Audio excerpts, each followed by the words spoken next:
Hello everyone, welcome to teaching by Tanisha.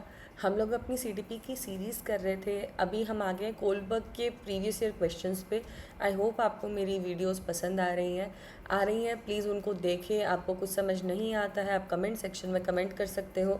Same ही नाम से Telegram channel भी बना हुआ है। अगर आपको कोई भी इशू आता है, कोई भी प्रॉब्लम आती है, कोई भी क्वेश्चन के बारे में आप रिगार्डिंग आपको कोई भी बात करनी है, तो आप वहाँ पर भी मेरे से बात कर सकते हैं। चलिए स्टार्ट करते हैं अपने क्वेश्चंस।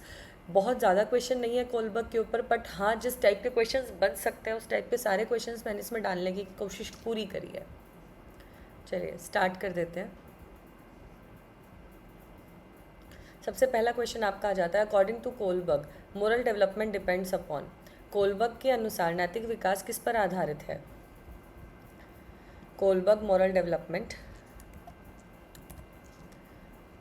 कोलबर्ग का नैतिक विकास किस पर आधारित है? इंटेलिजेंस, बुद्धि, मॉरल रीजनिंग, नैतिक तर्क, सामाजिक दबाव, आपका सोशल प्रेशर या फिर अनुभव, एक्सपीरियंस। कोलबर्ग का जो मॉरल डेवलपमेंट है वो किस पे बेस्ड है? एक्सपीरियंस पर तो बेस्ड नहीं है, ना ही सोशल प्रेशर पर बेस्ड है, ना ही इंटेलिजेंस पर बेस्ड है। ये किस पर बेस्ड है बेटा? नैतिक तर्क के ऊपर, आपकी मॉरल रीजनिंग के ऊपर, कि किस तरीके से आप सोच विचार करते हैं और फिर यूनिवर्सल एथिक्स के हिसाब से आप किस तरीके का डिसीजन लेते हैं, किस तरीके से जस्टिस को और लॉ को मेंटेन करते हैं। That is all in moral reasoning, नैतिक तर्क में आ जाता है। नेक्स्ट देख लेते हैं, a child avoid stealing only because he fears punishment. अब आपका एक बच्चा है वो केवल सज़ा के डर से चोरी नहीं करता है, ठीक है। ये किस चरण को दर्शाता है? स्टेज 2, 4, 1 या 5? सबसे पहले तो आप सारी की सारी स्टेजेस का जो भी मतलब नाम है वो आप मुझे कमेंट सेक्शन में बताएंगे फर्स्ट। सेकंड, आप इसके साथ साथ यही बताएंगे कौन कौन सी एजेस के अंदर ये लेवल्स और किस किस लेवल के अंदर ये सारी स्टेजेस आ रही हैं। और अब आप इसका आंसर देंगे कि पनिशमेंट से डरते हुए बच्चा क्या करता है, आपका कोई भी तरीके की गलती अवॉइड करता है। तो ये कौन सा चरण है? ये है बेटा सबसे पहला चरण, जिसको ओबीडियंस एंड पनिशमेंट कहते हैं। फोर्थ के अंदर आप लोग क्या करते हैं? सिर्फ सोशल लॉ और कॉन्ट्रैक्ट को मेंटेन करने की कोशिश करते हैं, एंड वो भी नहीं, मतलब सोशल नॉर्म्स के ऊपर चलते हैं। यहाँ पे आप लोग सोशल इसमें प्रॉपरली लॉ को मेंटेन करते हैं। और सेकंड के अंदर आप लोग क्या करते हैं वो आप मुझे कमेंट सेक्शन के अंदर बताएंगे। ओबीडियंस एंड पनिशमेंट, आज्ञाकारिता और दंड। थर्ड आपका आ जाता है, which stage reflects being a good person in others eyes. दूसरों की नज़रों में अच्छा बनना कौन सी कोलबर्ग की थ्योरी के अकॉर्डिंग सही है? कौन से चरण में आता है ये? 2, 3, 4, 5 या फिर क्या 6?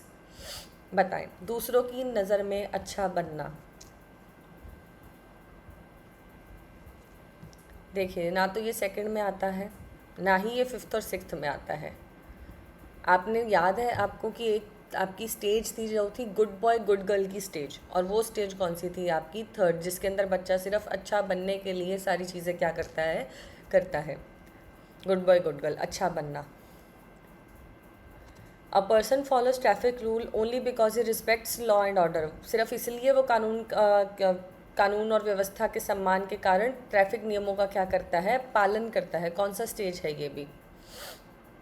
स्टेज 1 में तो पनिशमेंट आ जाता है, स्टेज 2 के अंदर ऐसा कुछ भी नहीं आता, वहाँ पे एक्सचेंज आ जाता है, स्टेज 6 किसके अंदर आ जाता है? Universal ethical principles. लेकिन यहाँ पर वो सिर्फ इसलिए कर रहा है क्योंकि वो क्या है? लॉ है, और लॉ उसको ब्रेक नहीं करना है। तो ये कौन सा है? स्टेज नंबर 4, जिसके अंदर वो सिर्फ लॉज को क्या करता है? मेंटेन करता है, लॉ और ऑर्डर के बारे में ही सोचता है। Heinz should steal the medicine because human life is more valuable than law. Law से ज़्यादा आपकी कौन सी चीज़ ज़्यादा वैल्यूएबल है? ये कौन सी स्टेज के अंदर आ जाती है? ना तो फर्स्ट के अंदर आती ओबीडियंस आता है, सेकंड के अंदर आपका एक्सचेंज आता है, और थर्ड के अंदर अच्छा बच्चा बनना आता है। ये है फिफ्थ स्टेज, जो कि सोशल कॉन्ट्रैक्ट के ऊपर बात करते हैं कि सोशल लॉज एंड ऑर्डर से ज़्यादा इंपॉर्टेंट क्या है? आपकी ह्यूमन लाइफ है। नेक्स्ट आ जाता है, which of the following is true about stage 6 in Kohlberg theory. Kohlberg के सिद्धांत में चरण 6 के बारे में कौन सा कथन सही है? It focuses only on rules, यह केवल नियमों पर आधारित है। Individual acts on universal moral principles, व्यक्ति सार्वभौमिक नैतिक सिद्धांतों पर कार्य करता है। It is based on fear of punishment, यह सज़ा के डर पर आधारित है।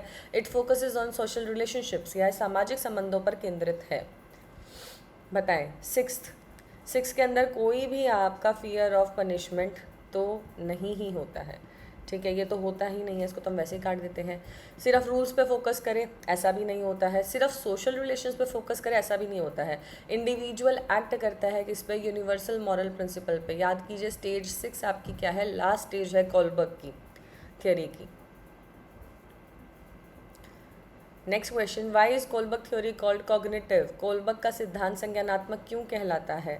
ठीक है, कॉग्निटिव मॉरल डेवलपमेंट आप इसे कह देते हैं। It is based on memory, या स्मृति पर आधारित है। इट स्टडीज इमोशनल ग्रोथ, या भावनात्मक विकास का अध्ययन करता है। It focuses on thinking and reasoning, है सोचने और तर्क पर केंद्रित है। It uses behaviour as measures, यह व्यवहार को मापदंड मानता है। अब आप मुझे बताएं, संज्ञान में कॉग्निशन में क्या आता है? क्या कॉग्निशन के अंदर बिहेवियर आता है? नहीं आता, वो तो बिहेवियरिज्म में आता है। क्या कॉग्निशन के अंदर इमोशंस आते हैं? नहीं आता, वो भी इमोशनल ग्रोथ के अंदर आता है। और ना ही उसके अंदर क्या आती है, मेमोरी आती है। संज्ञान के अंदर तो आपका क्या आता है, तर्क और सोचना आता है, थिंकिंग और रीजनिंग आती है। तो इसका करेक्ट आंसर क्या हो जाएगा आपका 7th। A person breaks an unjust law for the sake of equality and justice. कोई एक अनजस्ट लॉ है, अनजस्ट का मतलब है कोई लॉ ऐसा है जो मतलब ज़रूरी नहीं समझते हैं लोग, इन केस ऑफ इंसानियत और एनीथिंग। ठीक है, विच स्टेज इज़ दिस? कोई व्यक्ति समानता और न्याय के लिए किसी अन्यायपूर्ण कानून को तोड़ता है, यह किस चरण का उदाहरण है? ये कौन से चरण का उदाहरण है, आप मुझे बताएंगे। अनजस्ट के लिए वो ब्रेक कर देता है। देखो सेकंड में तो एक्सचेंज आता है, यहाँ तो कोई रूल्स का ब्रेकिंग होता ही नहीं है ना। थर्ड के अंदर भी आपका क्या आ जाता है, गुड बॉय गुड गर्ल आ जाता है। यहाँ भी कोई ब्रेकेज नहीं होता है किसी भी रूल का। ना ही स्टेज 4 के अंदर होता है, क्योंकि वहाँ तो वो लॉ को मानता है, वहाँ तो उसका काम ही है लॉ और ऑर्डर को फॉलो करना। तो स्टेज कौन सी हो जाएगी, ये 6, क्योंकि यूनिवर्सल एथिकल प्रिंसिपल के अगेंस्ट अगर कोई लॉ होगा, जैसे कि हाइंस में था, हाइंस की डिलेमा में था कि वो मेडिसिन बहुत ही ज़्यादा कॉस्टली थी, इसलिए उसने उसको क्या करा, चुरा लिया। बेशक चुराना एक आपके लॉ के अगेंस्ट आता है, बट वहाँ पे जान बचाना क्या था, ज़्यादा ज़रूरी था। नेक्स्ट आ जाता है, which of the following statement reflects the law and order stage in Kohlberg theory? निम्नलिखित में से कौन सा कथन कोलबर्ग के कानून और व्यवस्था चरण को दर्शाता है? रूल्स आर फ्लेक्सिबल, नियम लचीले होते हैं। Social order must be maintain, सामाजिक व्यवस्था बनाए रखना ज़रूरी है। Right action is based on punishment, सही कार्य सज़ा पर आधारित है। या फिर लॉज आर मीनिंगलेस, कानून व्यर्थ है। देखो ये बात तो कहीं नहीं हो रखी है, ठीक है, और ना ही ये हो रखी है। अब बात आ जाती है लॉ एंड ऑर्डर। सबसे पहले तो याद करें लॉ एंड ऑर्डर कौन सी स्टेज है, स्टेज नंबर 4। ठीक है, स्टेज नंबर 4 में वो क्या करता है, सिर्फ सोशल ऑर्डर क्या होना चाहिए, मेंटेन होना चाहिए, क्योंकि पनिशमेंट तो किस स्टेज में आ गया, स्टेज नंबर 1 में आ गई। क्लियर है ये बात? नेक्स्ट क्वेश्चन पे चलते हैं। What is the key difference between stage 5 and stage 6 of Kohlberg theory? Very important question, आपको नॉर्मली भी पता होना चाहिए क्या डिफरेंस है दोनों के अंदर, और वैसे भी आपका इसके ऊपर क्वेश्चन भी बन गया है। कोलबर्ग के सिद्धांत में चरण 5 और चरण 6 के बीच मुख्य अंतर क्या है? Stage 5 is based on punishment, stage 5 punishment पे बेस्ड है, और स्टेज 6 रिवॉर्ड पे बेस्ड है। ये तो होता ही नहीं है, ठीक है। Stage 5 is for children and stage 6 is for adults, बिल्कुल भी नहीं है। क्या बिल्कुल कोई डिफरेंस ही नहीं है? बिल्कुल ऐसा भी नहीं है, डिफरेंस तो है दोनों के अंदर, तभी तो स्टेज अलग अलग है।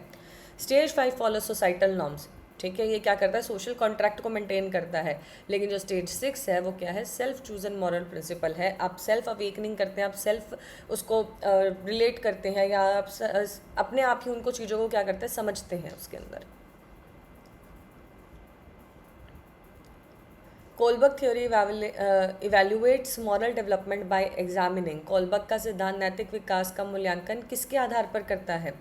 नैतिक डेवलपमेंट का जो मूल्यांकन है वो किस आधार पर होता है? इंडिविजुअल के एक्शंस पर होता है, मोटिवेशंस एंड आउटकम्स पर होता है, रीजनिंग बिहाइंड डिसीजंस, निर्णयों के पीछे के तर्क पर होता है, इमोशनल रिएक्शंस, भावनात्मक प्रतिक्रियाओं पर होता है, व्यक्ति के कार्यों पर डिपेंड होता है? ऐसा तो कुछ भी नहीं है, ठीक है।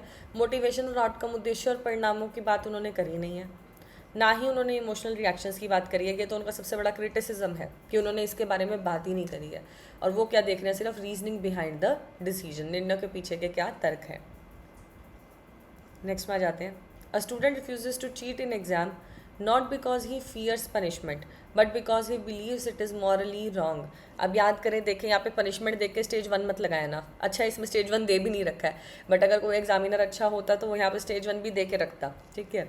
तो आपका ये क्या आ जाएगा इसके अंदर, आपने मॉरली रॉन्ग है वो पनिशमेंट, मतलब उसने अपने दिमाग से सोचा है कि चीटिंग करना क्या है, गलत ही है, चाहे किसी भी आप उसके अंदर हो, केस में फंसे हुए हो।